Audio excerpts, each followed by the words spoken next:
a raíz de un vídeo que subí hace poco, en el que Anxo Bastos hablaba del tipo de interés, algunos me dijeron, oye, que es que está sacado de contexto, que en verdad este hombre no quería decir eso, ¿no? Y era básicamente que el tipo de interés era el resultado de la fuerza de mercado. Y es que, oye, que no es una cuestión del Anxo Bastos, que es una cuestión de economistas ortodoxos, que repiten eso una y otra vez, porque vienen los manuales antiguos, absolutamente obsoletos de economía, y lo repiten sin parar en sus clases. Y para demostrarlo, os voy a traer a otro economista ortodoxo, en este caso Huerta de Soto, un anarcocapitalista, liberal libertario, no sé muy bien cómo se define, del rollo de Anxo Bastos, que dice más o menos lo mismo, casi exactamente lo mismo, en una clase también grabada por un alumno. Entonces, de verdad, chicos y chicas que en algún momento habéis pensado que esto es una cosa de Anxo Bastos, que estaba descontextualizado y que yo lo había interpretado mal, que es que desgraciadamente hay un montón de economistas que están engañando, ya sea conscientemente o inconscientemente, engañando, desinformando a todos sus alumnos cuando dan clase y dicen que el tipo de interés es simplemente el resultado de mercado de la demanda y la oferta de los agentes que intervienen en el mercado, porque no es un mercado. Punto y final. Que luego alguien puede decir, no, es que está hablando de cuando no hay intervención del Estado. Perdona, eso no ocurre nunca. El mercado es precisamente la creación de la sociedad, del propio Estado. O sea, que el mercado no es Dios o el universo y está ahí y luego aparecemos nosotros. El mercado es simplemente un diseño institucional en particular. Cómo operen las reglas del juego, al fin y al cabo, cómo las diseñe, y ya está, y punto, y pelota. Y en el caso de los tipos de interés se ve mucho más claro. Así que venga, vamos a ver qué dice Huerta de Soto en su clase, cómo engaña a la gente, sea consciente o no lo sea, cómo desinforma, y luego lo vamos comentando. Y esta vez voy a traer datos, voy a traer información para que nadie pueda decir, no, lo has sacado de contexto. Vamos a ver. Es un vídeo largo, extraído de una clase, pero vamos a ver solo la parte más importante. Luego tomen nota. ¿Qué es el tipo de interés? El tipo de interés es el precio de mercado de los bienes presentes en función de los bienes futuros. Se lo inventa. ¿Dónde se determina? Se determina en el mercado de tiempo, que es aquel en el que unos, los que tienen una preferencia temporal relativamente menos alta, ofrecen bienes presentes, y otros, los que tienen una preferencia temporal relativamente más alta, los demandan. Los ofertantes de bienes presentes son los que ahorran o renuncian al consumo inmediato. También los llamamos, en términos de teoría económica, los capitalistas. Creo que está quedando claro cuál es su posición, ¿no? El mercado, el tipo de interés es simplemente el precio de un mercado intertemporal en el que la gente pues tiene sus preferencias de tengo bienes, pero ahora no los quiero, así que lo que voy a hacer es intercambiarlos en el mercado, y hay gente que sí quiere bienes en ese momento que no tiene, entonces va a ese mercado. Que esto tiene muchas cosas para comentar, pero voy a poner la segunda parte también para que todo quede más completo, y luego me meto a destripar y a destrozar esto porque es que no tiene ni pie ni cabeza. Aquí.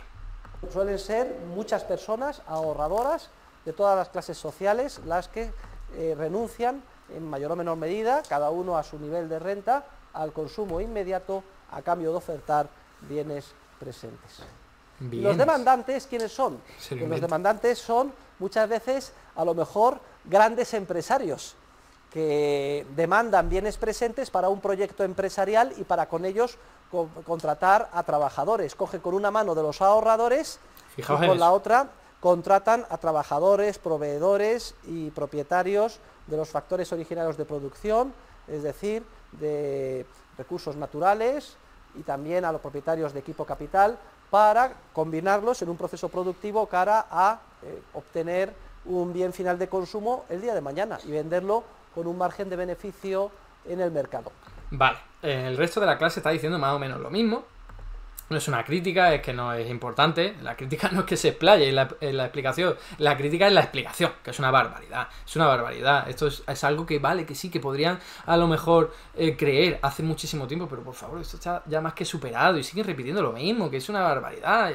En fin, voy a ir desmontándolo poco a poco. Lo primero, habla de bienes, ¿vale? la gente, el tipo de interés no te está hablando de los bienes, te está hablando de dinero, ¿vale? Es el precio del dinero, el coste al que se presta el dinero, como lo quieras ver, pero no te habla de bienes. Esta gente, los economistas ortodoxos, lo que hacen es pensar en la economía como si fuera una economía de trueque y que el dinero en verdad lo puedes quitar. Es como un velo que está ahí detrás de las transacciones de bienes y servicios. Y no es así. Keynes ya demostró hace muchísimo tiempo, hace prácticamente 100 años, que en verdad las economías modernas son monetarias. Hay dinero y eso lo cambia todo. Lo cambia todo porque el dinero no es una cosa, es otra cosa. Es una entidad numérica, es una magnitud y eso lo cambia todo, te cambia la economía. No puedes hablar de un mercado de bienes y servicios como estuvieses cambiando manzanas. No, el dinero es otra cosa. Y de hecho, manzanas son finitas, son recursos físicos que tienen un límite máximo. El dinero no. El dinero por simple naturaleza, por simple definición, es infinito. Puedes crear todo el dinero del mundo que quieras porque al fin y al cabo, otra cosa que sea positivo o negativo hacerlo, pero puedes crear todo el dinero del mundo porque son simplemente numeritos, ¿vale? Es una magnitud para medir transacciones y tal. Entonces, eso, teniéndolo en cuenta en primer lugar, que ya sirve para desmontarlo todo, pero vamos a seguir destripándolo todo. El tipo de interés no es el resultado de fuerzas de mercado, de gente que dice yo quiero ahora esto en el presente y en el futuro lo otro y me voy al mercado y lo cambio. Encima bienes, pero bueno, estoy hablando de dinero. No, ni siquiera es eso. El tipo de interés es un precio que fija gente en carne y hueso en un banco central. No es otra cosa, no es otra cosa. Estamos hablando de que los bancos centrales dictaminan cuál es el tipo de interés de referencia, que es el que luego va a marcar el resto de tipos de interés. El Euribor, el Libor, el tipo de interés que tú decidas con cualquier otra persona, va a depender siempre del tipo de interés de referencia que lo pone gente de carne y hueso en un consejo de administración en un banco central. Es una decisión política, no tiene nada que ver con el mercado, con la demanda, con la oferta. Hay gente diciendo, pues va a ser este el tipo de interés. Eso es lo que explica que en Japón ahora y en China el tipo de interés está en el 0% y en Estados Unidos en torno al 5%, ¿vale? ¿Por qué son tan diferentes? Porque lo han decidido políticamente así, ya está. No es porque la demanda y la oferta operen de forma diferente en un sitio y en otro, no, nada que ver.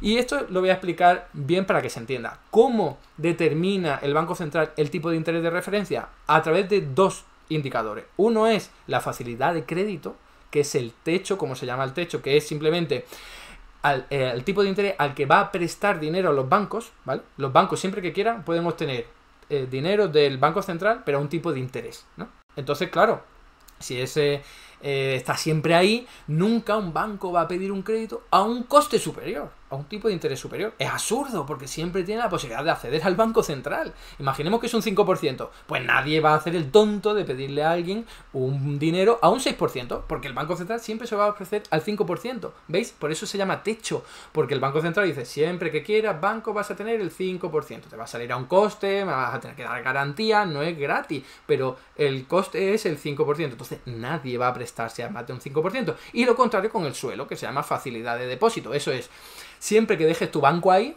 tu dinero ahí como banco que eres, te lo van a remunerar. Pongamos que es un 2%, ¿no? Entonces, ¿quién se va a prestar a menos del 2%? Si los bancos siempre pueden dejar el dinero en el Banco Central, siempre tienen esa opción, y le va a dar beneficios del 2%. Nadie se va a prestar a menos del 2%. Por eso es el suelo. Es absurdo. Imagináis a alguien que dice, venga, te lo presto y manténmelo, remunéramelo al 1%. Es absurdo. Siempre puedes tenerlo al menos al 2%, ¿vale?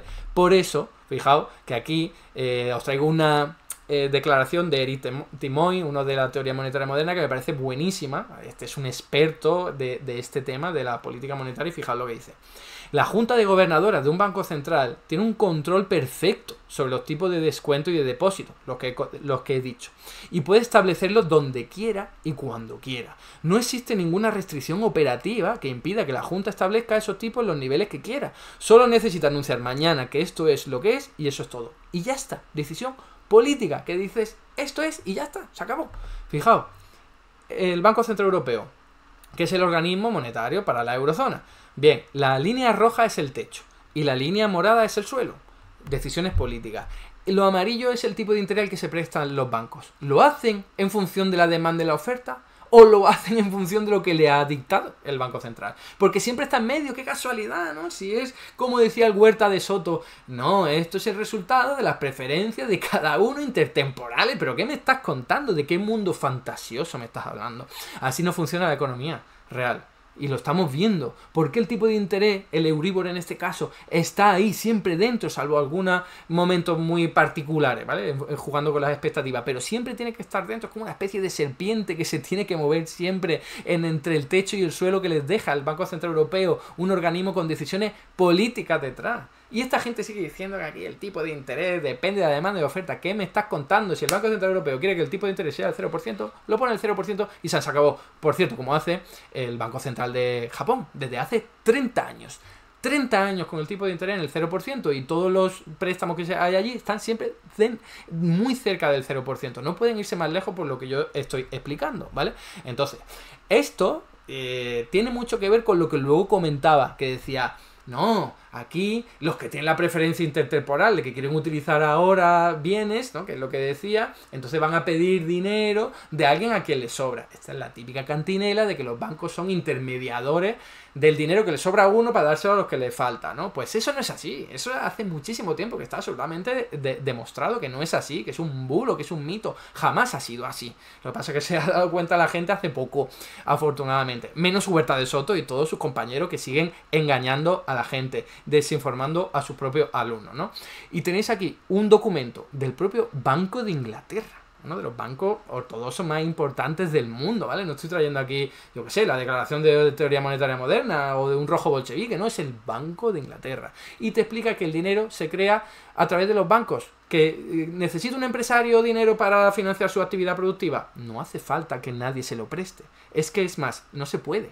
Lo que hacen es simplemente que el banco le acredita en la cuenta bancaria la cantidad de dinero que haya pedido. Ya está. Eso funciona así, es absolutamente innegable. Algunos liberales se han dado cuenta, como Juan Ramón Rayo, y lo reconoce. Pero tenemos aquí a gente absolutamente obsoleta que no sabe, como el Ancho Bastos y como el Huerta de Soto, y también, por su culpa, todos los alumnos que vienen después de ellos. Fijaos.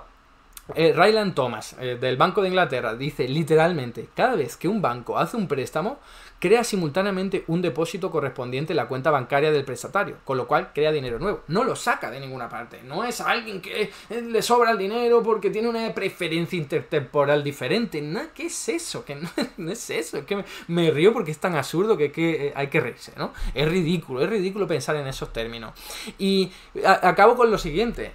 Si alguien dice, porque todavía hay gente que tiene en la cabeza, no, es que esto del suelo y el techo, sí, es así, porque están interviniendo los bancos centrales en un mercado libre. ¿Qué me estás contando de mercado libre? ¿Qué mercado libre ni mercado libro? No existe tal cosa. Insisto, el mercado es una institución creada por el Estado, o por el rey, o por el jefe de la tribu. Lo que sea es siempre una creación humana. La sociedad ha dicho, vamos a crear este espacio en el que nos intercambiamos cosas y ponemos reglas. Que no se puedan los domingos, que no se pueda a las 3 de la mañana. Así operan los mercados hoy día. Aunque hay alguien que no se lo crea, siguen operando así. Tú no puedes intercambiar acciones un domingo, ¿vale? Por ejemplo. Entonces, los mercados siguen una serie de reglas que le han dado los dueños. Entonces, mercado libre no existe. Y menos en el tipo de interés, básicamente por lo que decía al principio. El dinero no es una cosa física, es simplemente una magnitud, son numeritos, es el precio que le pone el Estado a algo, al dinero, y luego fluctúa en función de los límites que deja. Vosotros imagináis que está el Estado y dice, venga, voy a poner aquí el precio de las tasas de las matrículas, ¿no? De una matrícula universitaria. O yo qué sé, o el o el tipo impositivo del IRPF, ¿no? Y luego apareciera alguien, un libertario de esto y dijera, que eso no es así, eso es porque está interviniendo el Estado. Si hubiese un mercado libre sería diferente. Y es como, ¿perdona? Como el Estado pone el impuesto que le da la gana. No hay un tipo impositivo resultado de las fuerzas del mercado. No tiene sentido. Lo mismo con el tipo de interés. Si alguien quiere pensar en el pasado, pero bueno, que esto funciona así actualmente en todos los países, hay bancos centrales determinado el tipo de interés, punto y pelota, se acabó. Si alguien quiere irse al pasado, es decir, cuando no había bancos centrales tampoco había un mercado libre. Había agentes económicos con más poder, determinando las reglas del mercado y teniendo más poder e influencia sobre los tipos impositivos, tipos de interés sobre las transacciones económicas. Ya sabemos que en la época de la Edad Media pues estaba muy mal visto, sobre todo en la zona religiosa cristiana, y decía, oye, no, ¿qué tipo de interés? Nada, que eso es hacer negocio con dinero, está muy mal visto, es pecado y no sé qué. Pues ya está, eso es una creación humana, no hay tal mercado libre. Así que, por favor, Huerta de Soto, Ancho Bastos y compañía, dejad de engañar a la gente, dejad de desinformar a vuestros alumnos. Hasta aquí el vídeo de hoy. Muchas gracias por estar ahí y si te ha resultado interesante, no dudes en comentar, darle like y compartir, que la teoría económica dominante no se combate sola.